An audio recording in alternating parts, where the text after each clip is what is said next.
Welcome to the Exodus Companies podcast. My name is Jared. I'm the CEO and founder of the Exodus Companies. This is a movement from culture to build community. Guys, it's been a minute since we've done a Headline Hunters episode. So today we're going to be diving into this format. And I think that there's a little bit of a justification, or I should say, I should take a minute to explain why we do this format on the show.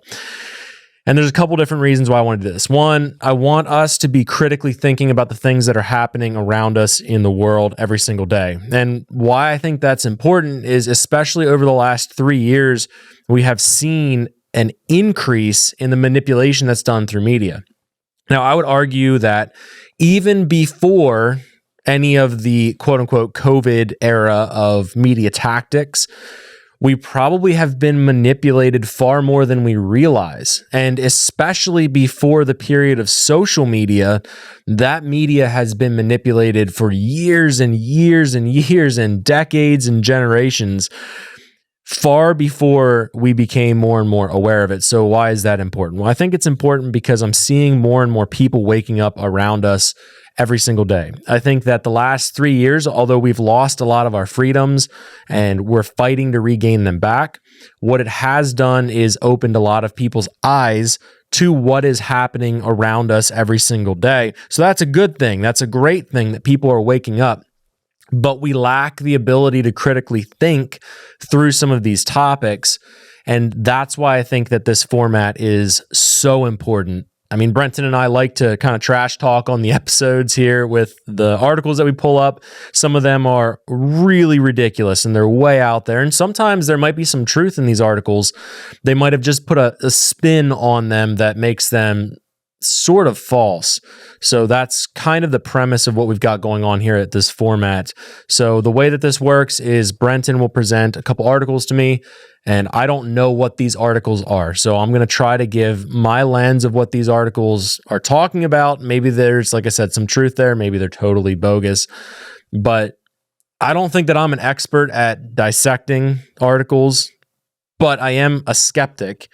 And I have learned over the last couple of years, especially, that when the media says X thing, it's usually something that's the opposite. So we've got to learn how to be a little bit, learn how to have discernment in what we're reading and what we're consuming in the media around us. So we have Brenton on the show again. Brenton, how are you doing? Oh, I'm doing absolutely amazing. Yeah. Brenton's doing amazing. Side tangent. Last night we installed the roof rack on your Baja. So we did. Yes. So yeah, it looks pretty sick, I will say. It does. It's impressive. It does. It's nice. You know, I think that this is relevant, so I'm going to dive into it a little bit. We have tangible skills on our team, which is pretty neat to tap into. And as we are building up a new exodus of culture, one of the things that we're trying to encourage inside of people around us is that access to tangible skills and the learning of tangible skills to be able to do something with your life. And our culture and community around us isn't really necessarily encouraging people to do that. We still have this college era, I think. Well, the e-girls and the e-boys. E-girls and e-boys. Oh my gosh, dude. If there's one thing that drives me bonkers more than anything, it's the e-girls.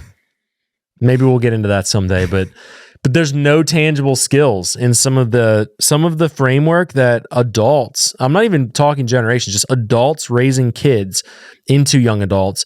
We don't instill good values and skill sets into our children, and then we shove them out into the world and we're like, hey, go have fun. And then you've got societal pressure. We've had predatory loans with student loans that were happening over the last couple decades. I lived through that era of you better go to college or you're not going to get a good job. And so what we're trying to do here on our team is build a team of people with tangible skills that if everything crumbled around us, we have something that you could apply into the world around you. So this format of this show actually does have some of that application as well, learning to critically think. So is there anything else you want to add about this format? No, I don't think so. That's a nice sweatshirt you got. Oh, thank you. You can find it on exoduscompanies.com. If we were going to place an advertisement right now, that's where we would. Just helping you out. We would place the advertisement right here. So Brenton is representing the Exodus over here. That's the Exodus Vision hoodie. Oh, real quick, TA Targets on our website, TA Targets. We have a 30% off sale going on right now. right now on our apparel. So we're closing out the springtime apparel, getting prepped for a fall winter drop. So if you see the apparel that you like on our website, guys, check it out, tatargets.com, Exodus 30 at checkout. And that's the last advertisement I'm going to put in for this show. Perfect. That was perfect. Nice. Let's move into the articles. All right. So first one, we're going to start off with some like sci-fi. Oh, nice. Portland goes full China. So this store requires looking at a camera to enter. Essentially, you walk up and there's a camera you have to look up at. And it's a crazy video. It's honestly, the video is literally just a security camera up on top of a door, and there's a sign that says "Look at camera for entry." So what was their point of that? Did they even say? It's facial recognition. So is this because of all the crime that's rampant? Yes. In Portland? Yeah. Okay. So it's almost like their policies that they implemented created this reality that now you have to scan people as they go in, just in case they loot, rob, steal, destroy. Now, I'm not even 100% sure it's actually like a real facial recognition thing, because it looks just like a normal security camera, but that doesn't mean anything. Honestly, if I had to guess, is it just a normal business? It's not like some huge. It's not any big. 100%. That's a normal camera. Yeah. All they're trying to do is make you come in and get like the perfect mugshot, so that when you loot their store, they have this perfect picture of your face. Yeah. But it does kind of, in my mind, when I'm thinking about that article, and I'm thinking about that premise, we already know that we're moving into this like deep state of technology, and it's a surveillance state. I mean, let's be real. We know that FBI, all of the NSA, all of our 3-letter agencies are weaponized against people that want to be pro-freedom. Speak of pro-freedom, we've seen that over the years. You saw it through the COVID era. I don't know, man. My entire life, probably, honestly. I mean, social media didn't really exist as I was a child, which makes me sound really old. I'm 31. It's not that old. But we didn't have social media growing up. So, I kind of feel like I grew up in an era where there wasn't this surveillance state, where people were kind of more chill and you just didn't feel like you were getting spied on. But at the same time, like the 9/11 events were kind of the spark of the Patriot Act, and when now it's legal for the government to be spying on us. Legal. I say that and then where does it stop? Like, right. So this is where we kind of. But at the same time, as I stated at the beginning, the manipulation has been happening for generations. One of the things that I think is making it feel more relevant, or not relevant, more prevalent, is the fact that we have social media, and there's a lot of free thinkers using social media, and we're posting at a volume that they can't stop everything. Yeah. So you see an article like this, and then we talk about it on a podcast. We share it in a tweet. We share it on an IG post or TikTok or something like that. You can't censor everything at one time. You can't censor it all like perfectly. So the organic grassroots word of mouth spreading of this kind of stuff, I think bypasses their intent with social media. I think the largest intent of social media is to control narrative. But with us doing stuff like the podcast and having people putting out good content, you kind of bypass that a little bit. But with that being said, so knowing that the surveillance state has existed, now it's kind of in our face. And that's the reality of what has happened over the last 3 years. I saw this funny video. This is not an article that you picked, and I would love to do this sometime. This would be hilarious. We should totally do this. We get a tape roller, or those lint rollers that you roll in your pants or something to get off. Yeah. So what we should do is I go out and buy a brand new one. Okay. And then we go to some random store and I just stand out in front of it. And as people walk up, I hold my hands out and I motion to them and I wand them. So I saw this dude doing this. He literally posted a video of this. Okay. So he goes to this store, stands in front of it with a lint roller, freaking lint roller. And every single person that wanted to go into that store, he said, "Oh, stop." Like, he just kind of waved at him. He said nothing, not a single word left his mouth, but he did the wand motion, and they put their arms out and let him wand, and they walked right past. Not a single freaking person questioned. That's so hilarious. Naturally, as much as I would like to say people in Portland would be like, what is wrong with this business? Yeah. Every single person would be like, oh, it's not that inconvenient for me to just look up and stare at the camera for a second. Green light comes on, I walk through.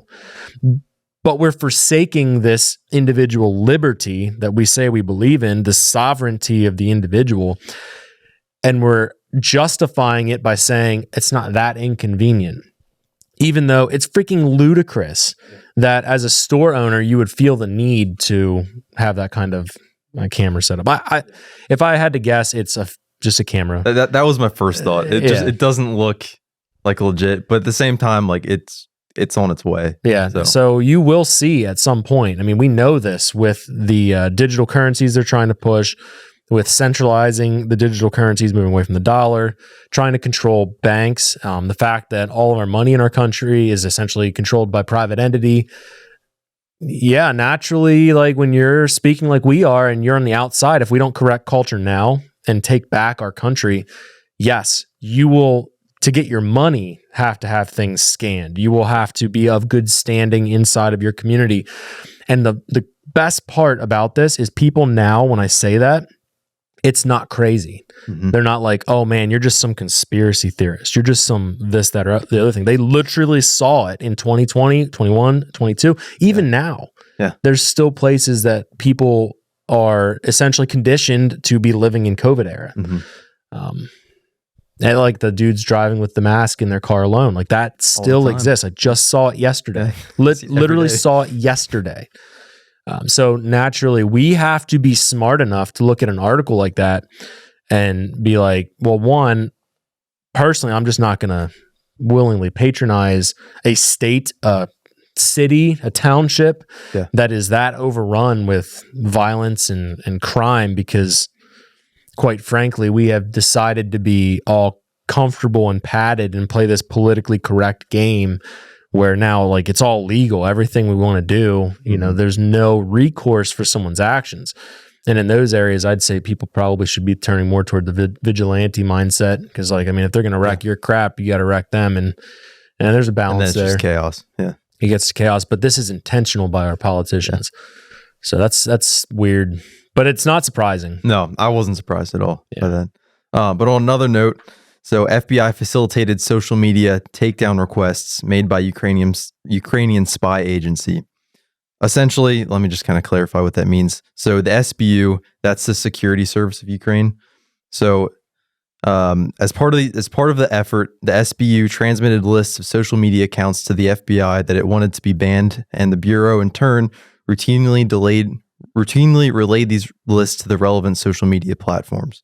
So essentially, the FBI took whatever was handed to them by Ukrainian service, and then went to social media platforms and told them to ban whoever. Yeah, essentially.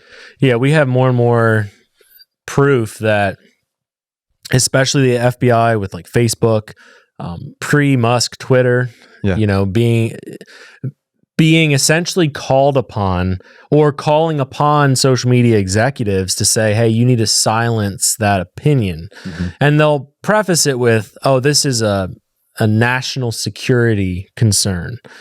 And the reality is what this is a bunch of lefties and a bunch of the elitists in the FBI and the political establishment are saying, look, we can't have that narrative out there and you need to silence it. And at some points, there's threats being levied against, you know, fines, arrests. There's a lot of harassment going on with these three-letter agencies, but it's also ironic that it has something to do with Ukraine. Yeah, of all things. Yeah. I continue to keep seeing this link of bad things in our world happening and then it being tied back to Ukraine. And that's not by mistake.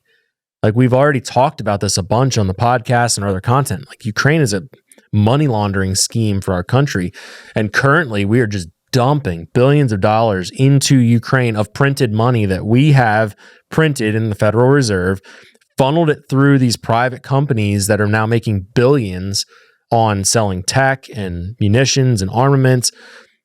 How many politicians do you think are getting kickbacks? Like all of them. Probably all of them. Yeah.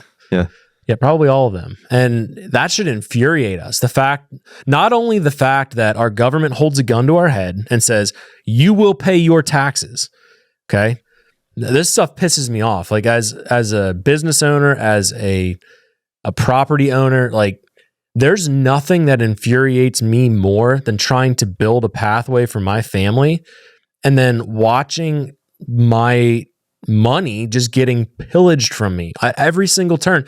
And then our government will just print more of it. It's like, I don't know what it takes for our nation to understand that, like, this Ukraine thing that we're involved in, we shouldn't be touching. We shouldn't be involved in this. This isn't our play. But the only reason it is because we've got crooked politicians that are in bed in Ukraine And we'll talk about it a little bit, but I'm sure like the movie Sound of Freedom that came out, talking about all of these biolabs and like the organ harvesting and all this stuff. And I didn't watch the movie yet. I'm going to, I didn't either. But man, it like you hear Ukraine, you start to hear Ukraine and the U.S. being so married in this relationship of hypocrisy and lies and collusion and just abuse. And so, well, and they've been a corrupt country since day one, since their new founding, which we helped with, but moved along. So anyway, yeah. So when we're looking at the FBI and these three-letter agencies having a huge impact in social media and manipulation of narratives, that's kind of what revived Twitter, though, is with Musk taking it over and purchasing it. Now people are excited because it appears as though you now have an entity that can't be controlled by the three-letter agencies. And I think that if Facebook, Meta, if the other social media platforms that are censoring, Google, if they truly just cared about making money and it was just like, hey, let's make money, they would open the narrative. Yeah. At the end of the day, if this is just money, they would open it wide, left and right. You'd be able to share your opinions like you could largely back in 2013, 14, 15. Social media was very different only a decade ago. But it's not about money. That's the thing. This is about power. This is about grabbing this control over narratives and the ability to present narratives, which ultimately affect the outcome of their power over us. We're just little peasants at the end of the day. I don't know. It sounds woe is me. And I don't think like that. I think that you still have the ability to chart your path. And through this podcast, my hope is that we encourage people to pursue excellence, which means not getting weighed down by the crap that they shove down your throat, like consumer debt. Being completely buried by debt makes you a slave to their systems. So freeing ourselves out of that means that we can kind of put a buffer between the manipulation of these agencies and the narrative. We can think freely for ourselves, and they have less of an ability to control us. It's like during COVID. If you had a security around your income and you weren't buried in debt, if your income stopped for a little bit, you're fine. And then if they're threatening you and you've got, like I have, 30,000 rounds of ammunition, a whole crew of people with machine guns and night vision armor and armaments and stuff like that, like what are they going to do? Like at the end of the day, how far are they willing to push? Mm-hmm. I know how far I'm willing to go for freedom. How far are they truly willing to push? Because at the end of the day, there's an awakening happening and people are waking up to this crap. And at some point they'll pull a lever that's too far and that door's going to freaking slam in their face. So, I do think it's good now that people are seeing the amount of abuse and that people are even talking about it. Because, 3, 4, 5 years ago, you'd share that article and people are like, nah, there's no way. Well, I'll say this was on, was it New York Post too? Yeah. So it's a very well-known which you're left company. You're seeing more and more though, that there's a narrative falling apart. Yeah. And I still think that there's I don't know how to describe it. So I say like radical left, what does that even mean anymore? Right. So it's hard to describe this because people are not just left, right. Yeah. I don't have this binary look of what people are. I think it's ironic that there's this shifting happening. Like the left is going really far left. The right's eked a little bit right. They like to say radical right, but at the end of the day, like radical right is anarchy. Radical left is communism, socialism. And you've seen a huge push over to Marxism and communism. What that's done is taken Democrats that are centrists, that are like moderate Democrats. Now they're Republicans, like Kennedy. It's hilarious. You were saying that, like you were just saying that from your generation, looking at like an RFK. It's like, how can he be a Democrat? Yeah. Well, we were talking about that. It's like you look at a guy like RFK, and it's like, there's some things that I'll disagree with him on. But I was like, most of the stuff, I'm like, I agree with him on. How is he a Democrat? Okay, so right now though, you could probably vote for him. Yeah. Yeah, in a heartbeat. Yeah. And so this is where we need to get to as a nation. And this is why the abuse of the narrative is so, I don't even know, it's vile, the abuse that's happening from our government, because at the end of the day, it should exist like this. Typically, my viewpoints are more conservative. So naturally, if you want to throw me in a box, people will throw me in the Republican box. Mm-hmm. So throw me in the Republican box, that's fine. I've got a lot of friends that are not Republicans, okay? And I've got a lot of friends that would be, now they're considered Republicans, but they would be traditional Democrats. And yes, we're going to have a couple differences of opinion. And like RFK, if you truly got down to it, does he think that a guy like me needs to have as many machine guns as I have? No. No, and I'm talking machine guns. Like I have machine guns, not what they say, assault weapons. Like, let's get this clear here. I have some pretty cool guns. So RFK would be like, yeah, you probably don't need them. Mm-hmm.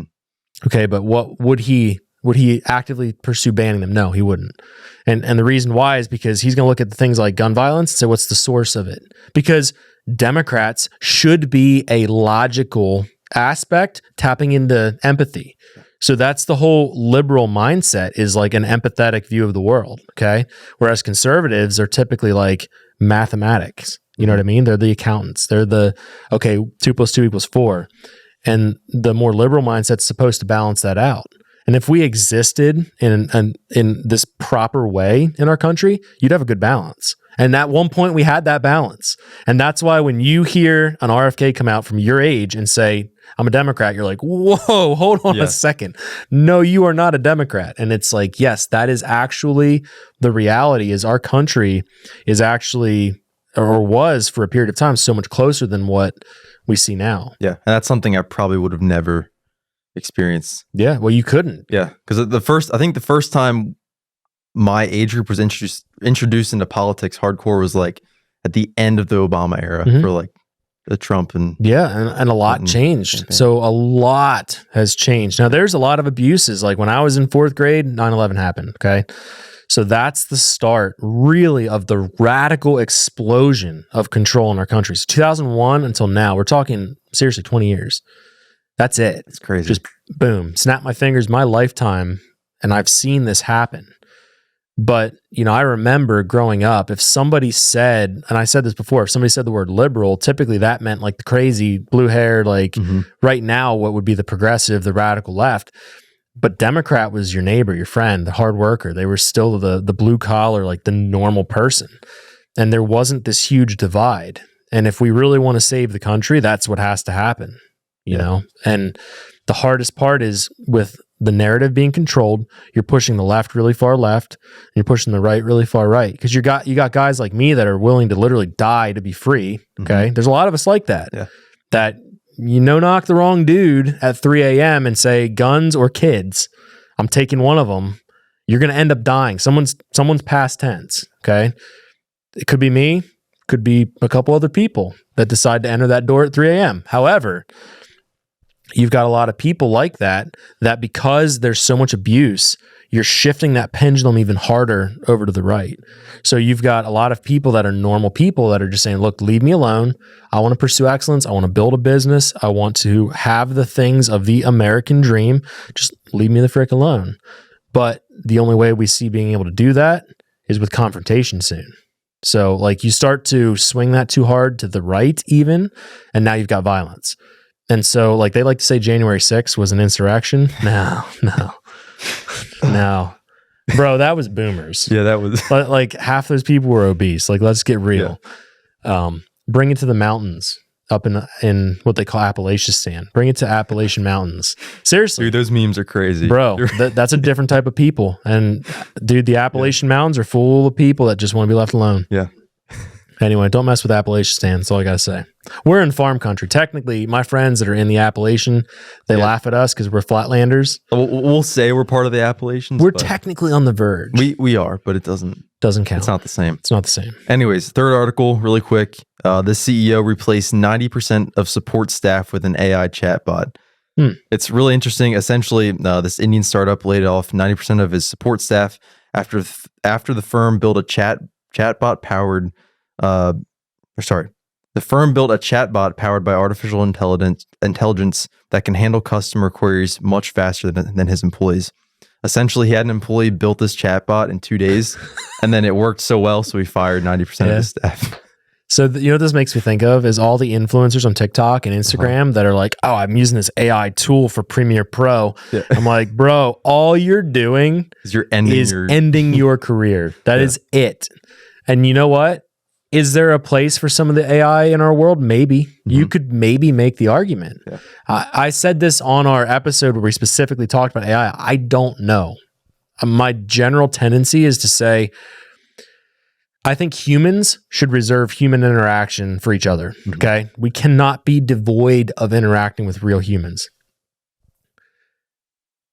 And because we are so quick to chase the AI thing, that's why I get scared. And I also look at the abuse that's happening without AI. Yeah. Like, what happens when these politicians can utilize systems that are actually AI? And I think what is actually happening is we're seeing machine learning. Okay.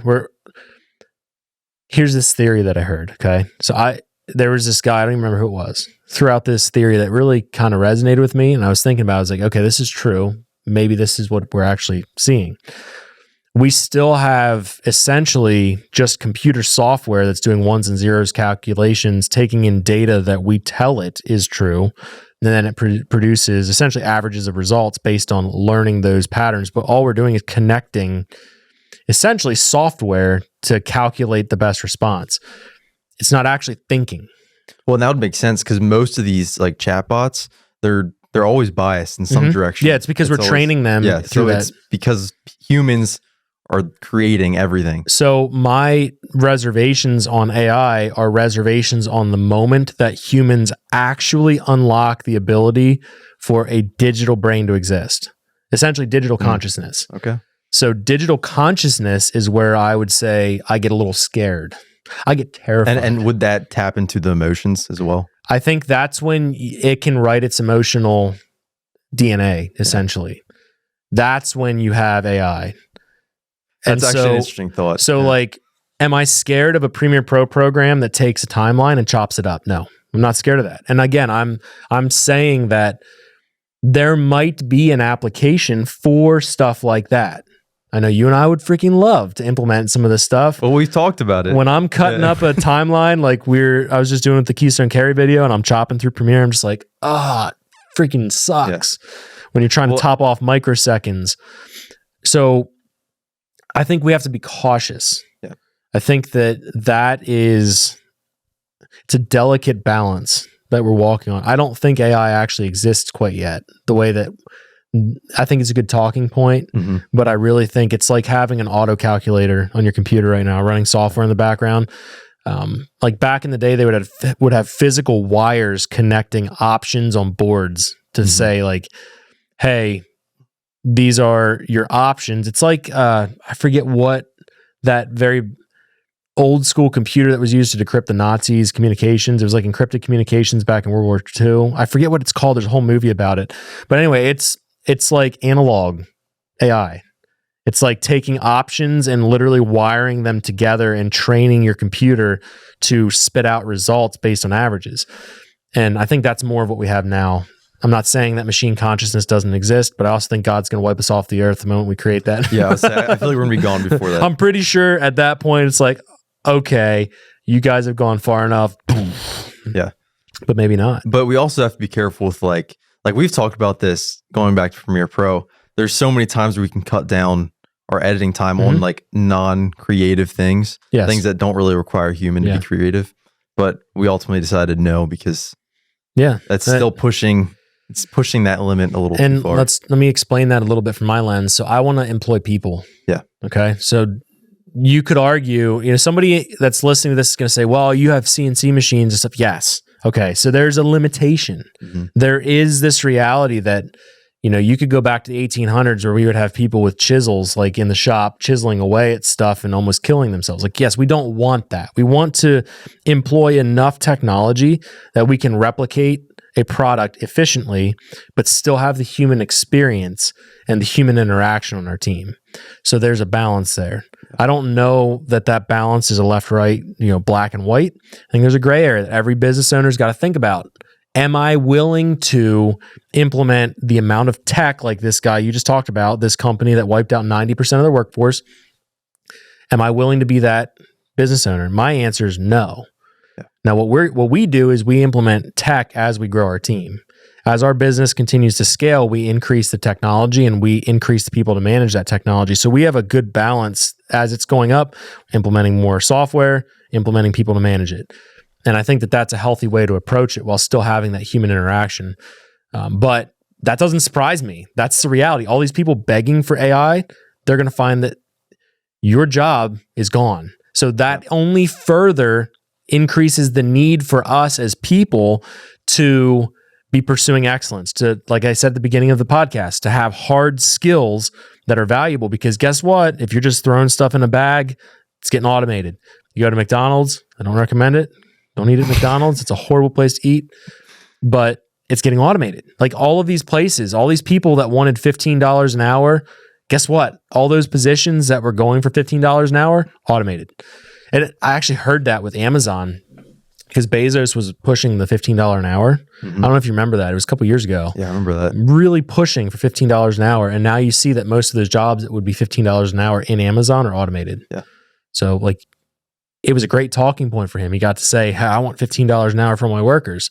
Okay, cool. Well, when it starts to happen in some of these places, automate it. Yeah. Well, he's a businessman. He sees the numbers. It's not worth it. No. He can just do it. So you guys listening, if you are pushing for that or you're liking all that content from AI, creators using AI, and they're like, oh, this is the greatest thing. I'm creating these raps with AI. Like what you're doing is you're getting rid of human interaction and human, like the best part of humans' experience is the fact that we are emotional creatures. We each see the world differently. We interpret the world differently, and we have different ways to communicate and different artistic styles. You want that to exist because that's where creativity comes from.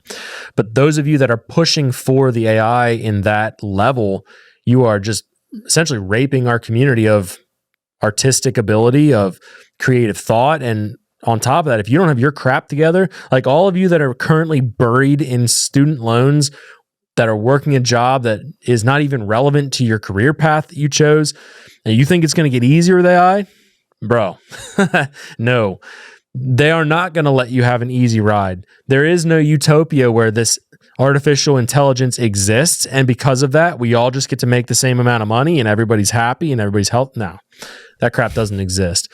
Humans are evil at the core. I'm not saying that everybody's a murderer or rapist or pillager or whatever, but we all have these tendencies to be very selfish. And I guess selfish is the best way to put that.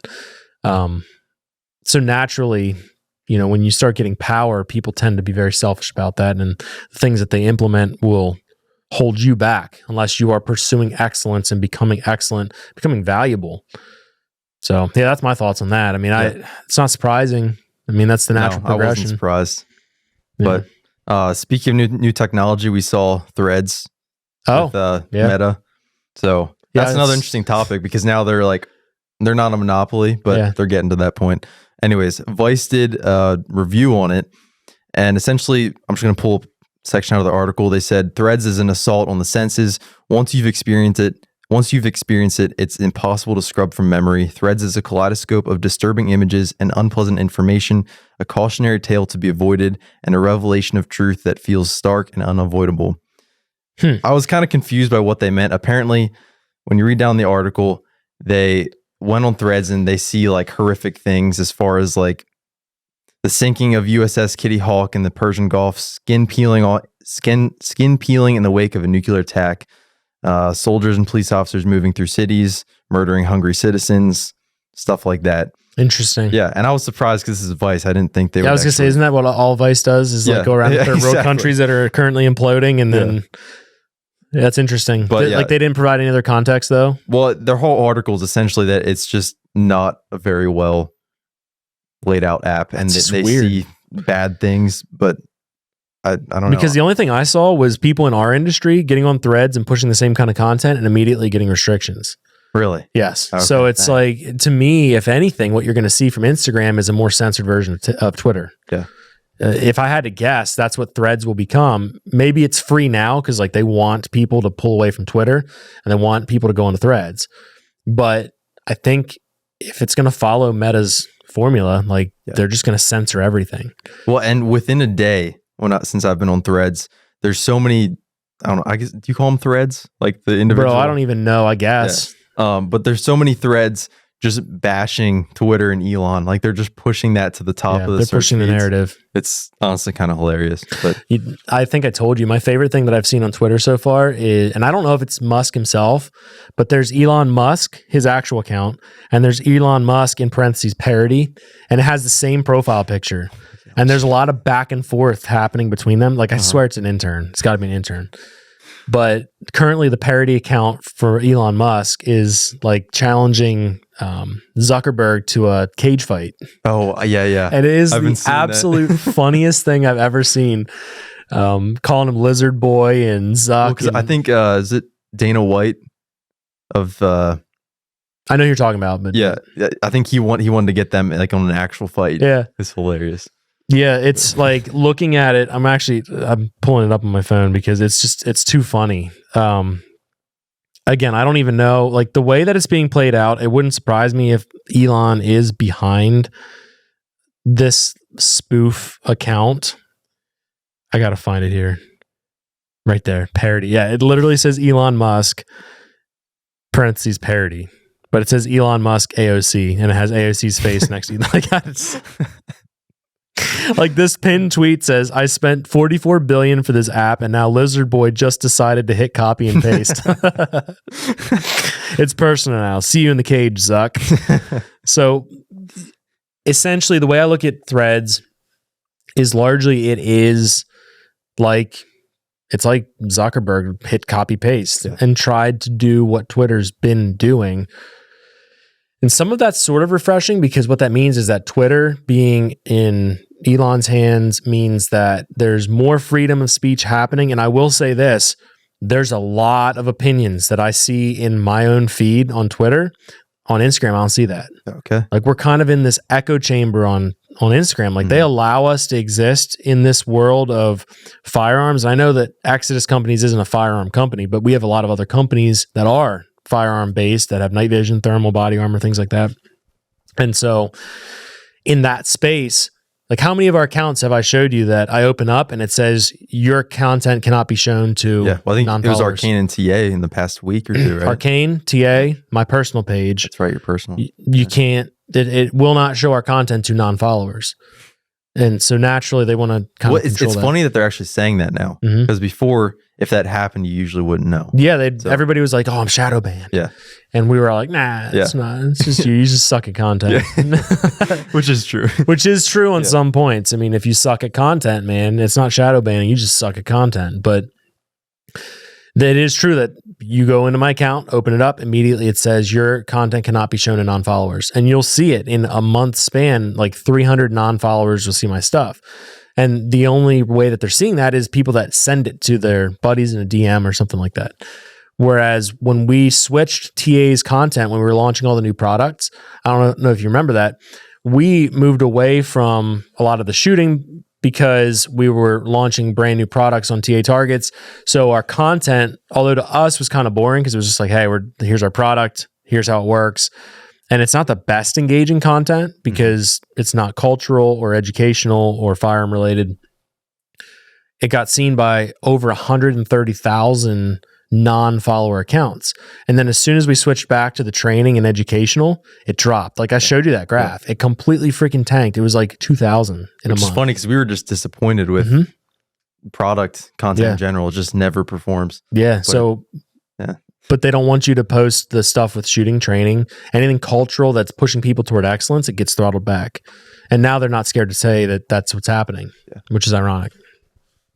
But was that the last? Yeah, so that's the last article. So I had a closing thought, kind of wrapping this up. Normally at the end, we kind of share an article that's a positive, I would say, something that should encourage people. One thing that I think people should do, although we feel like the narrative is being shoved down our throat, which it is, and we feel like we're kind of losing that battle because we hear a lot of loud voices echoing the same propaganda. I would argue, and I would actually challenge you to read the comments on those posts.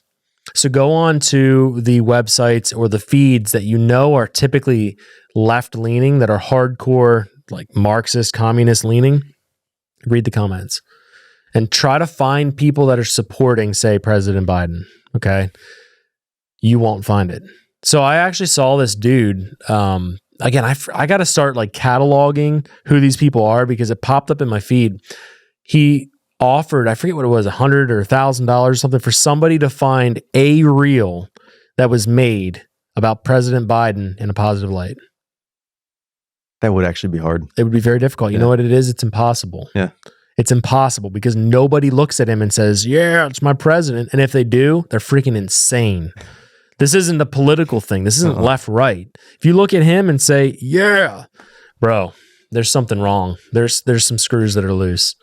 And you get on any of their feeds, get on AOC's feed, there's nothing, dude. Nothing. You start looking into the comments, nothing is following the tyrannical regime. So what that means to me isn't that there's people that are turning Republican, because I don't really care about that. I don't care if you're Republican or Democrat. What I care about is that you care about being free, that you care about not being a slave, that you care about having access to your money, that you care about being able to pave your pathway for your future, that if you're having children, that they have an opportunity to live in a free country, which I would argue I did not have. I would argue that you did not have. We were told we were free. We're told that we have freedom. But here's the deal. Like, I just got something in the mail the other day, which was an affidavit for homeschooling. So I have to let the school know, my local school district know, that I'm properly educating my kids. Okay? Like, that's the kind of crap we're dealing with. That if I don't do that, you'll probably have CPS show up at my door and say, by the way, we're taking your kids because we can't trust you with them. The government would say they couldn't trust me with my kids. And I also just paid my property tax. Well, I was going to go back to the homeschooling thing for a second. You've also talked about you have to basically have lawyers in your back pocket, like ready. Yeah, we have attorneys. 100% for homeschooling. That's just crazy. Because the state will come after you. Not only that, my kids have to take special tests throughout the year to prove that they're going through school. Bro, all I got to do is raise young men that embrace traditional masculinity. And then with the stuff I've learned through my business, they're going to be kings. Yeah. They don't even have to try. They'll walk all over these little soy boys that are being raised up. Dude, all of these like radical progressives that are raising kids, they're raising donuts. They're raising potatoes. Like, they're raising people that they exhibit no ability to think for themselves and no strength of character. My boys will eat them. And I don't even have to have them go through school. Like, watch, you guys that are naysayers, if anybody listening to this podcast, check back in 20 years. Because right now I got 5 boys. So, yeah, good luck. Let's see what happens. Put your boys up against them. That's not an arrogance thing. That's I don't have my kids through the government propaganda machine. You might, and that's a disadvantage. I'm going to teach them some real skills, some personal excellence, some grinding and figuring crap out and coming into the world with some real tangible skills that make you valuable as a human. They don't need your school, but I still I pay property tax, which goes to our schools. Even though I don't engage in that activity, you know, I'm paying for it all myself. You know, it's craziness. And I don't even remember where we're going. Oh, the narrative, like the comments. So like, we're seeing more and more people waking up to that though. And what I truly believe is going to happen, which I know we're going to talk about in probably the next podcast episode, there's a revival that's happening, okay? There's a lot of the spark and the seeds that existed in our revolution era in our country that exist now. My hope is that enough people wake up so there's no violent interaction. Yeah. But I also believe that violent interaction is going to happen. Yeah. I don't know that there's any other way. My hope is that violent interaction is to round up the politicians that are treasonous, give them their day in court, find them guilty, and see them punished for their crime in a way that I'm going to keep it roundabout, but they can't do it again. Yeah, gets the message across. So that's within our rights under the Constitution of this country, rights as humans.